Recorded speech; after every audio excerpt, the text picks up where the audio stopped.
Hey, what's going on, creatives? Welcome back to the Almost Creative Podcast. We actually called an audible today. This was not a planned episode, but it is an episode we have been wanting to do some time. I am joined with Bill Pendley.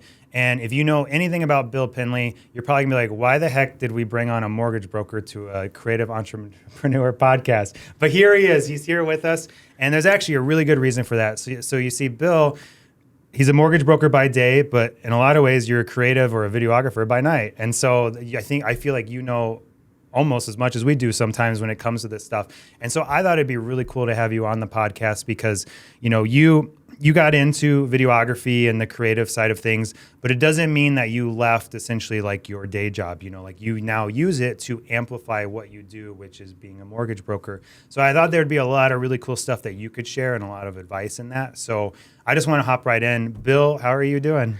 I am terrific. And yes, I am a mortgage broker to a degree. And so I've been doing this for about 26 years. So I didn't know anything better, but it's one of those things where I actually love your world. And that was what attracted me to the creative side of things. So I appreciate being here. I don't feel like I deserve it, but I'm here. There you go. Awesome. So you said 26 years, right? Is where this all Yeah. started? So I started in the industry of mortgage banking.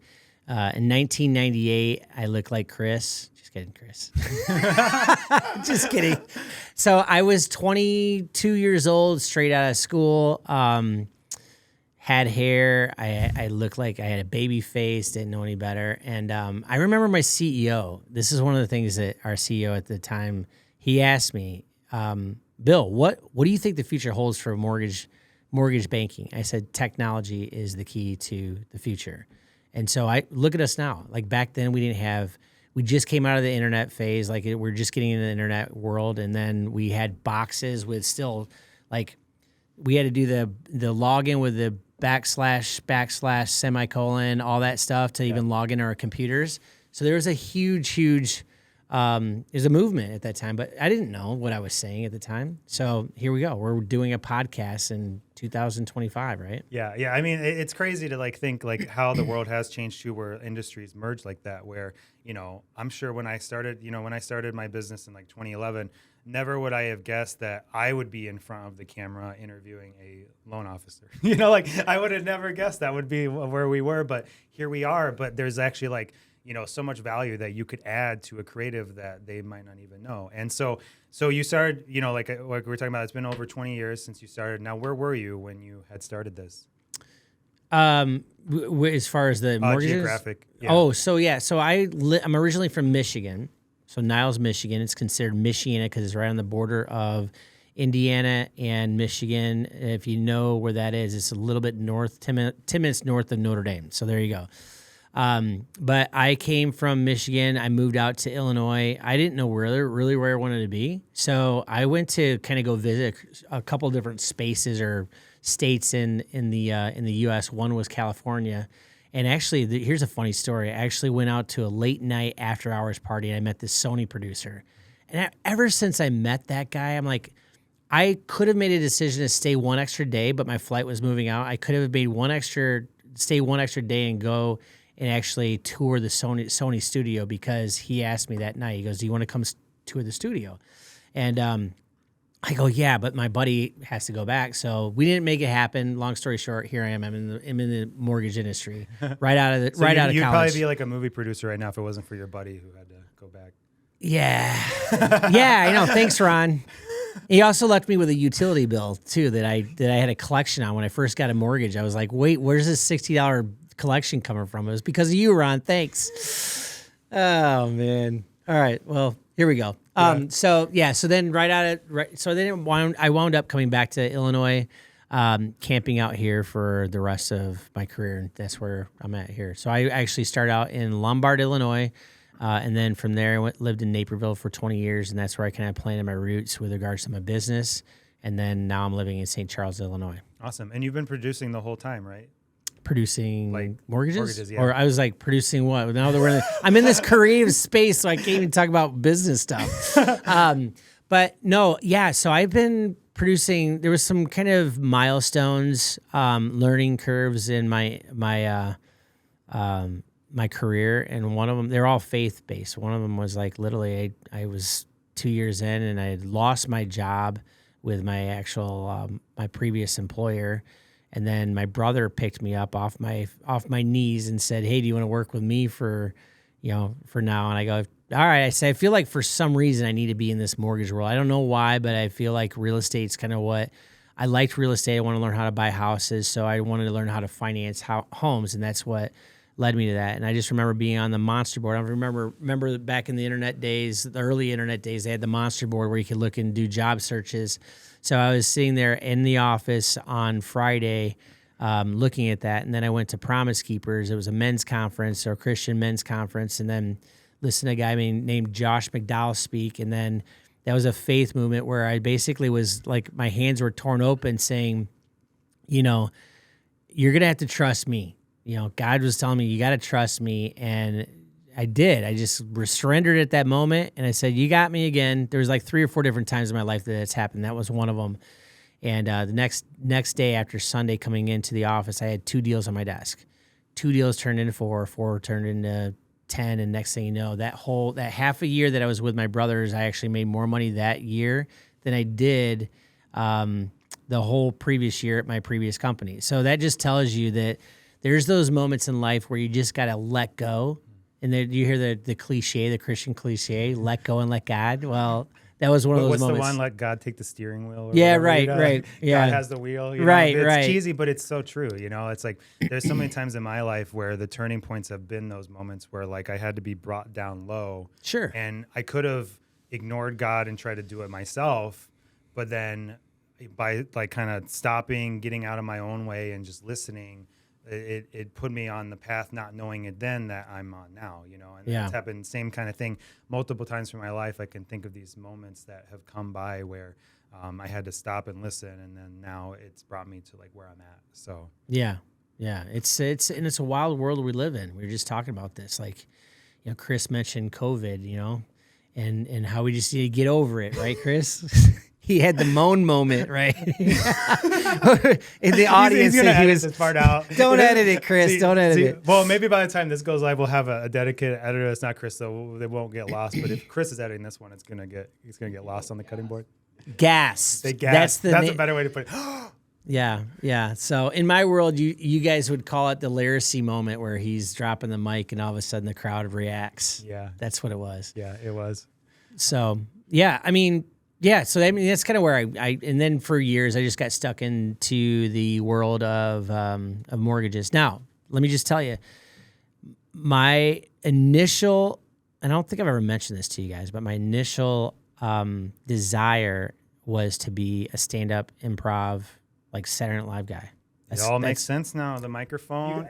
If you guys don't know, Bill has his own podcast, Loans and Drones. So a lot of that makes sense because now essentially you're a late night TV host in a lot of ways because you're bringing on people, you're asking them questions, you're getting them to cry like just happened today. So, you're kind of fulfilling that in your own, creative way. So. Yeah, as we're talking about it too, I think, one of the things that we talked about was scripting, and I just cannot stick to a script. I don't know if it's just my ADHD or what, but I cannot stick in between the lines and stay on course. Like you and I having a conversation like this is natural for me. But if you told me to say that line 10 times over, I would be like, I have no idea, and I would screw it up every single time. Yeah. So I just like shooting from the hip.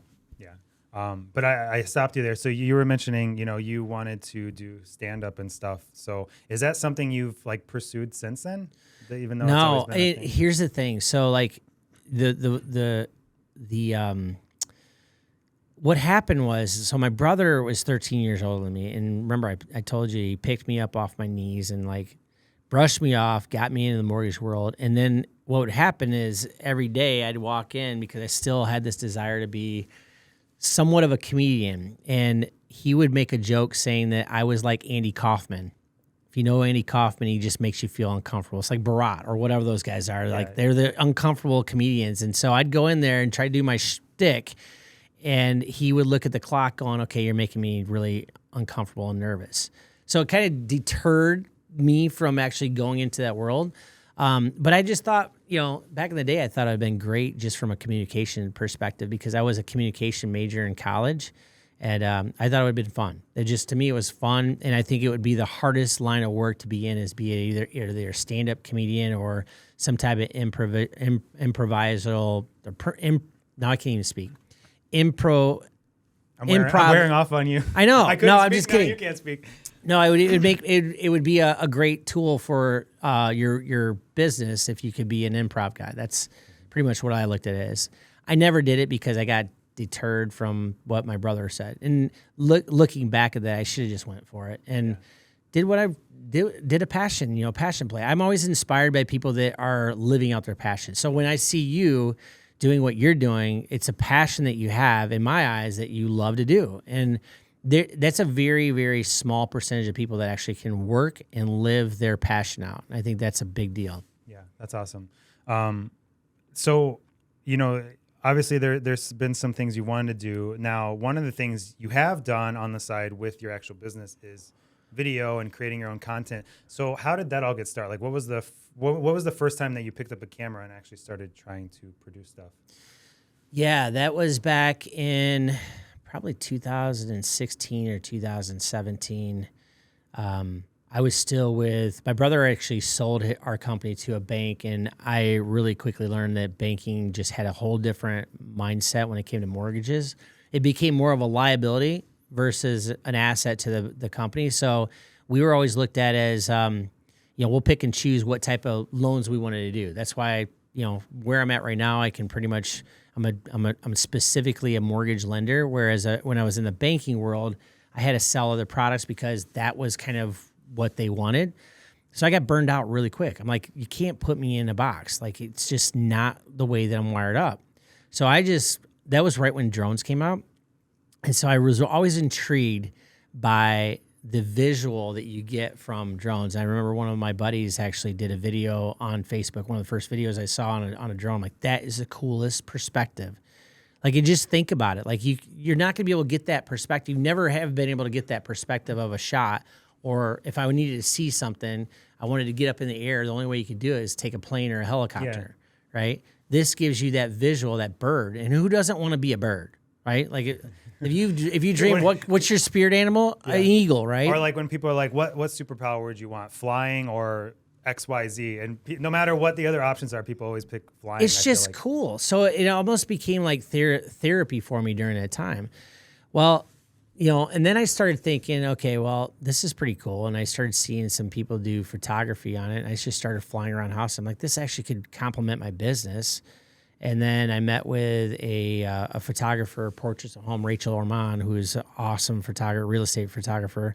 And she didn't have a drone guy. So I go, do you need a drone guy? And I remember looking up on real estate websites and seeing who was really one of the top photographers, and she always had her little logo down there. So I just talked to her. I said, hey, if you need a drone guy, let me know, because I'd love to kind of explore that. And, because I was getting burned out of the industry, I thought maybe this would be another avenue.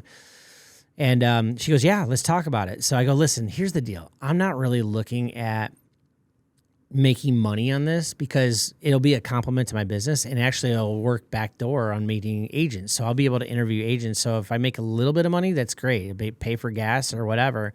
And so she goes, fine, let's do it. And so it connected me to a ton of real estate agents. I had no idea how much this little $2,000 investment of a drone would take off another business that I had, which was the mortgage business. So I just started it as a hobby, but then it led into me actually creating I had a business of mortgages, which was the big piece, which made me money that paid my bills. And then I had this other complementary business, which was the drone business. So I created Billy Productions LLC. And then I started doing photography, which was super, super easy because all I did was get up there and shoot these real estate pictures. She would edit it, and then it looked perfect. I'm like, this is so cool.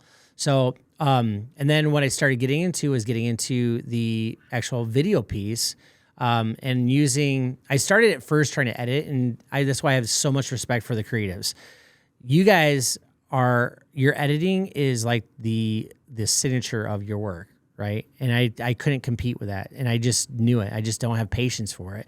So I outsourced it, and then I was able to figure out a little niche of how I could get business and make it really, really fast turnaround for the real estate agents.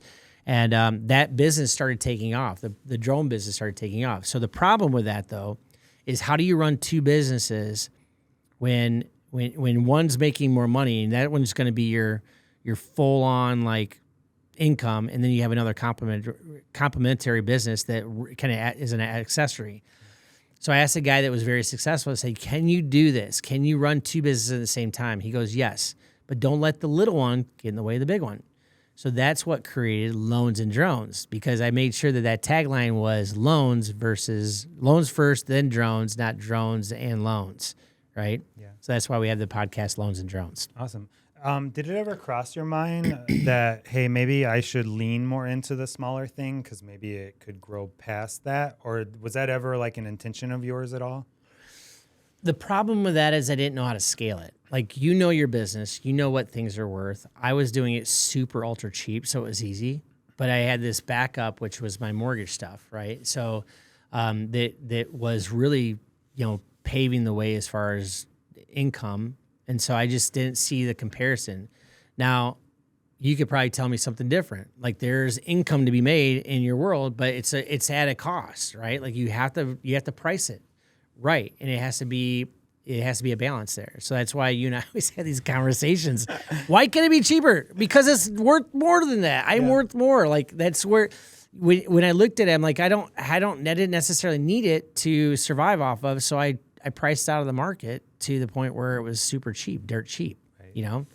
Yeah. But you were looking at a different way too. Like, often if someone's wanting to become a drone photographer or videographer, like that's all they're doing, and it's like they want that to be their full-time thing. But it doesn't always mean like, I would say you seem, very passionate about mortgages, and people might be like, what's there to be passionate about mortgages? But there's a lot Not to much. it because all right, well, never mind. I'm just kidding. Maybe I shouldn't defend you. But when I think of mortgages, I think of you're helping someone move into what might be their forever home, and they're going to create memories. And that's the way I kind of think of it. Right. And there's something to be passionate about that. And you might be more passionate about that than flying a drone. Doesn't mean that you don't like flying the drone and you enjoy it and you can actually make some money from it.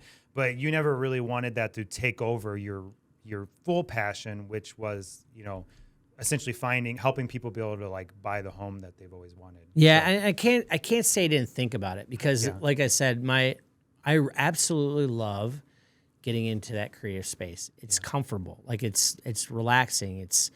You're dreaming, and I think that the problem you run into when you have, and you probably know this too, like you're running a business, even though it's creative. There's this Dr. Jekyll, Mr. Hyde of how to balance the business driving piece, which is like I would say right brain, and then you get your creative side here that's got to be able to free up and get away from the business in order to be creative. I mean, my biggest question for you on your side is how do you balance out the Dr. Jekyll, Mr. Hyde of the creative versus the business world? Because if I get too creative, then I become an influencer. And that's what a lot of people in our world are doing. They're hanging on a real estate license or maybe a loan officer license, not so much the loan officer because the sexy side of the business is the real estate. Everybody loves the house and all the stuff that's inside the house. And so you get all these real estate agents out there, no offense to your realtors. There's a lot of people out there that are influencing and they're not producing. Because I've tested it. I've tested out one of the guys that does amazing videos down in Florida. And I sent him a cash buyer, and he never returned a phone call. I'm like, how would you not take a cash buyer? And I just realized I was able to pull his numbers and found out, oh, he's a creative influencer. He has no passion for the real estate world. So then it led me into how to balance out this world of you can be creative, but how do you become successful while you're being creative? That's like the elephant in the room, and I think with a lot of platforms like this, Yeah, and I think there's a lot of different ways to do it. So like if you look at our business, there's some projects that like I love to do, and we would love if that was like all we did, but that's not always the case. Like those might only come around every now and then. There's only so many of that in that industry or whatever. So we have to supplement that. We have to we have to produce these podcasts, like this one called Loans and Drones that we might not enjoy doing. I'm just kidding. But it's actually probably one of the funnest things we get to No, do. I could probably, I think you guys kind of get bored with it. That's okay though. No, it's fun to hang out with you every month and do it. But it is a good example of where like what's different with your podcast is like it might not be this big production like we get to do for this like company who manufactures this cool product or whatever, but it's consistent and it's kind of like our day job. Like I know once a month we're going to work with you, and it might not be this big glamorous thing, but we really enjoy doing it and it's consistent. And so I think it's like if you want to be 100% a creative, you have to realize that like you might not always be able to do your passion projects or the things you like. You might have to do some of the more lower hanging fruit stuff that still is going to sharpen your craft, maybe not as much, but it's going to at least help pay the bills and pay them consistently, which I think is important. Now, if you don't feel comfortable doing that, or like let's say you do have something you do, like you are a realtor and that's your full-time thing, but you just enjoy picking up a camera, like I don't think there's anything wrong with, hey, I'm going to be a realtor, but like I can shoot my own stuff because I like doing that, and like you mentioned something I thought was interesting. You said it's like therapy in a way. It's like, and I think that's true too. Like usually in like groups of realtors, they're like delegate, get rid of things. But like, let's say you're a realtor and you just really like doing photography. Maybe you should shoot your own listings because it's just a way for you to kind of zone out for like an hour, and you get to just kind of do that. But then maybe delegate the other things like, the lead generation or whatever it is. Like find the things that you don't enjoy doing, delegate those so you can have that kind of therapy moment while you're doing your photography. So, Yeah, I agree. Yeah, that's cool. So I guess like for you, I would love to hear a little bit more. I know you touched on it a little bit, like how it essentially, by you doing the drone, it was able to kind of feed your business. Can you like talk on that a little bit more, like what that looked like once that started actually happening? Yeah, I think when you were kind of talking there, I was listening and thinking about us putting this podcast together and the relationships we've established. Like and kind of goes back to the faith moment, right? I've talked about these before in my past episodes, that it's kind of like this beautiful tapestry that you have no idea that's happening, this beautiful picture of your life that's happening on one side, but on the underside, you're looking at all these knots. Like, why am I in this podcast? Why am I not like calling people and, why am I not trying to get deals done right now? It's all relational. Like our relationship has led to, events where we've been on together, like DuPage Real Producers, and then just how we met was interesting. Where I walked in with another gentleman, and we wound up seeing your backpack sitting right there and realizing it was you, and it was just. But at the same time, you just don't know why. So I would encourage anybody that's out there, if you feel it, then I think it's one of those things you just try it. I think there's no failure when you're trying something. If you fail, you're going to learn anyways. And so what I did is I just picked it up and I go, all right, it's fun for me. So it started out as fun, and then I realized it was one step. It wasn't like I had this big vision of this thing's going to actually help my business. I just thought of it as cool. I'm like, I just got attracted to it. I'm like, if you know my history, my family, we have a whole history of creatives that are down the line. Like my grandfather was an artist, and we actually did he was an attorney though. His thing was he was an artist, so he had murals all over his house and inside. And we have old paintings from him. But then he met Grant Wood. I don't know if you know who Grant Wood is, but Grant Wood's the American Gothic, the farmer and the wife. He did his divorce back in the day. So Grant Wood, a living artist, didn't have money, right? They had money after they died, but what are you going to take? What are you going to take to the grave with you? But he did paint a painting for my grandfather, which was inherited through the family. So we sold it at Sotheby's probably 15 years ago for like $600,000 or $700,000. I have the print in my house. I've always been attracted to that world. I don't know what it is. It's probably just genetics. But once I got into using the drone, I'm like, this thing is the coolest thing. I like gadgets. So like we mentioned, it was like therapeutic, but then I started taking steps into how I can complement this into my own business, because I can't get rid of the mortgage stuff, even though at times I felt like I really wanted to. But I used it to go, oh, there's a little pivot, not like a major turn into my own business with mortgages, but a pivot to try implementing this hobby into a world where I was kind of feeling at a crossroads of being burnt out. And then I wound up liking it. So it's kind of like getting paid to do sales costs. That's pretty much what I looked at it as at that point. Yeah. So then as I started calling, like not calling on agents, I wasn't calling them. I was getting, these are free leads. So I created a lead system through another company, a photography company, to actually meet agents. And so as I started meeting agents, I'm like, this is awesome. I'm using this little tool as a hobby to talk to agents, just like what we're doing with the podcast. Right. I've noticed this with the podcast too. So we've kind of morphed into from a drone to like, now we're taking that little $2,000 investment and we're morphing it into a podcast. And these are a value add to the agents. Yeah. Everything is a value add. When you look at your business, what value do you bring to the world, right? And so if you're bringing like your wedding, videography, your cinema, your stuff is amazing. What is that? What value does that add? It adds so much to somebody's one day. Mm-hmm. Like you're making a movie for somebody that looks like something you see in the Titanic or something. Like. Well, maybe not Titanic's not a good example because that didn't. Don't go crash and burn. Yeah, that didn't end well, but yeah. But it reminds me of like the right. The romantic, romanticizing. Just don't hit iceberg, okay? Yeah, that's the biggest thing.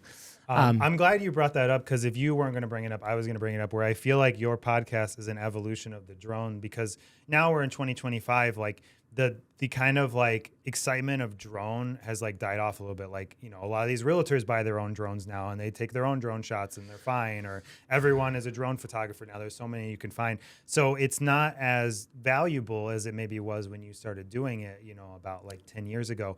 So this is almost like the evolution of that. Like some of the podcasts we've done, like I see the agents that you bring on, I go and look at their feed. This is usually the best they ever look and sound is when you do a podcast for them. And that value add you give to them is huge, which hopefully by you giving them that production, you investing in this, is now resulting to more consistent leads from them. So 100%. And it's funny, we just had a real estate agent that canceled on us today, right? Yeah. And I'm like, she doesn't know what she's missing. She has no idea what she was going to get today. She would have got 15 reels, which she could have repurposed. She would have a 30-minute podcast, which would have been on YouTube, and then she would have been on 7 different channels for just audible podcasts, like for no cost, just to have a conversation. That's it, And I think that people don't get that. They think we're trying to support you. No, this is something we're giving back to you to just showcase and kind of co-brand. That's pretty much it. Yeah. I mean, there's probably cheaper ways that if this is like about your ego, like there would be cheaper ways you could, scratch your own ego essentially, like this is really like you're investing in this because you want to invest in them. Obviously it'd be great if you get business out of it, but really you're just trying to add value to those in your community. And then, that kind of just, it all pays itself forward in the end, like even if that agent you bring onto your podcast doesn't use you for something, the word just spreads that like Bill is doing this awesome podcast. He's adding value to realtors. And then you have other people wanting to get on who might want to give you business. And you just never know where like things can go. So, yeah. And I think that's the fun part about this world we live in today is, there's no reason why you can't just wake up tomorrow and do this or like pick up a drone or like you said, do photography or the technology today is allowing people to kind of touch the water, so to speak, with the creative side. And people use you for anything you do because they know, like, and trust you, right? And this is one vehicle that people can use to get to know you. Maybe they like you, maybe they don't. Depends on how you say things or if you're very controversial. Yeah, saying things like we should get over COVID and make everyone upset. Yeah, right, Chris. We always mess with Chris. We love you, Chris. We love you, Chris. Just kidding. I don't. I'm not just kidding. I'm sorry. I mean, because I know he's going with this. He takes it a little personal. He's like my daughter. He's not coming back next. He's not coming back. I'm gonna have to bring Robbie in to do everything now. Oh, yeah. So yeah, I mean, I love it. The podcast has been a big deal. So I appreciate you allowing me to be part of this because I just you guys are easy to get along with. It's fun. I mean, and we're just building something together. I think the fun part about this is just the camaraderie, and we all have that skill of videography. So it's like it's fun. I think I'm curious to see what this year is going to take us to, and then going on to the next couple of years. We've already talked about dreams that we've had. Who knows? I mean, I think we just test it out and see what happens, Yeah. So you're saying you dream about Chris and I? I do. Not last night. It's weird. My dream last night was weird. I'm not even going to bring it up. It wasn't bad, though. I'm glad we're not in the weird ones. It was we're weird. in the good ones, right? It was about, yeah, you're in the good ones. Yeah, you're good. Like, I feel like we're gamers. I'm not even a gamer, but I used to try it. Well, before we go, Bill, with you being a creative, I thought it'd be fun to just ask you if you had the opportunity to, whether it's produce, direct, be a camera operator, like whatever your role might be, if you could be a part of like some kind of larger production, like what would it be? Like, and I'm talking like documentary, movie, if there's like something you'd want to put together, what would you want to make happen? That would be awesome. So we talked about this, and I'm just going to say it. I'd love to do a Netflix documentary with you guys because I think it would be so cool to put something together. And that's a dream. Obviously, I don't think it's attainable right now, but I have a big idea that I think would kind of correlate with what our industry, and also it'd be a little bit more political. So we have to wear bulletproof vests if we did these interviews. But I think my part would be more like asking the questions and trying to draw out like some of the stuff that's top secret in the government level with regards to the real estate and housing. So there's the hint, but I'm not going to even put it out there because I don't want somebody taking it because I still think we should do it. If it's helpful, we can put a filter over your voice as you were even saying that. We'll all right, yeah, and mask it and then make me sound like Darth Vader. We'll put Rob Blagojevic's face over your face. By the way, yes. Okay, Rob, we're asking you right now, will you come on one of our shows so we can ask you one question? That's all I want. Just one question. At least yours more likely. Like I doubt he has any interest in a podcast about creative. You know what I actually want to talk to him about? The thing that I remember him the most by. So like I was like a kid basically when he was running, but the only thing I remember, because like when I was a kid I was like a big gamer, he wanted to enforce this like tax on video games, and like it was something with like the higher the rating the more it would be taxed. So like if it was like a mature rated game, it would get like tax extra. And I remember he like influenced my life as like a child basically, because I'm like, he's gonna make our video games cost more. So like that's the legacy he left on. That's Illinois. I mean, in Cook County especially, I thought aren't they taxing on streaming music platforms? I don't know. They were trying to tax soda for a while, remember? Yeah, they're taxing everything. Yeah. There you go. What do people use every day? Let's tax it. So that's a different podcast. Taxing oxygen, right? Yeah. The air you breathe. Awesome. Well, thanks for being on here. I really want to have you on here, Bill, because I feel like it's very encouraging because, again, I think a lot of times people, they might have like their 9 to 5, whether it's like a financial advisor, a realtor, whatever it is, and they pick up a camera and they fall in love with it, and now they think that needs to be their career. But that's not always the case. Like you could still continue on what your other passion is, like I said, whether that's real estate, finances, whatever it is. But then the skills you're learning and the passion you're building with the camera, you can bring that into your current career and just amplify what you're doing. Yeah, and I wanted to add something. When I first picked up the drone, I used to, and video camera, I used to shoot realtors, and I just remember. Maybe reword that. Shoot realtors. Oh, you mean, no, shoot them with a camera. I didn't really shoot realtors, but shot them. Video. I don't even know what to say. I videotaped them. I videotaped. That's even weirder. Yeah, that sounds weird. That sounds okay. So what I used to do is I used to do the video for real estate agents, and when I told a realtor to get in front of the camera, they looked at me like it was like an insult to them. Why? Why should I be in front of the camera? I'm like, because you're the real estate agent. Why can't you? You know, and I remember shooting with my GoPro back in the day, and it was all fisheye. It was horrible. It wasn't anything like what you guys do. It was nasty. It was like totally learning. There goes our sponsorship with GoPro. Thanks. Yeah, right. So it was just, I had the wrong settings. It's not anything bad about GoPro because I think you still can shoot pretty good stuff with that. But I remember shooting the agent walking around in this awesome home down in Chicago, and then I lifted up and did a shot of the aerial of the city at the same time.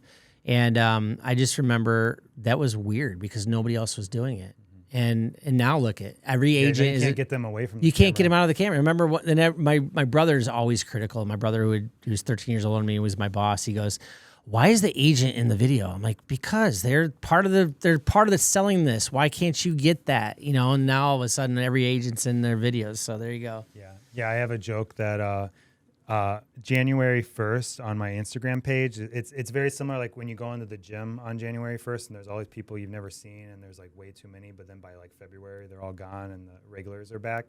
It's like the same thing with realtors and Instagram. It's like January 1st rolls around and there's just so many realtors doing video and being in front of camera, but then they all kind of phase out again. You just see the regulars again, you know? Well, that's okay. Now don't mean to prolong this for another hour, but that's one of my biggest pet peeves is that you scroll through and you see the person rolling out of the car. Like this year was like the body coming off of the stretcher and then somebody rolling into the camera. How many times do you need to see that? Sorry, but be like, if we're talking creative, you have to just be yourself, number one, because like I said before, people use you because know, like, and trust you. So if you're a business person trying to get into this world, all you need to do is just turn on the camera. Don't try to be like somebody else because they're going to use you because they want to know who you are. That not like that you can roll off a stretcher and do some weird. Sorry, Chris did this. Well, it was a motorcycle. It was a little different. So yeah, well, there was a good one though. He's very good at action shots. Yeah. So there you go.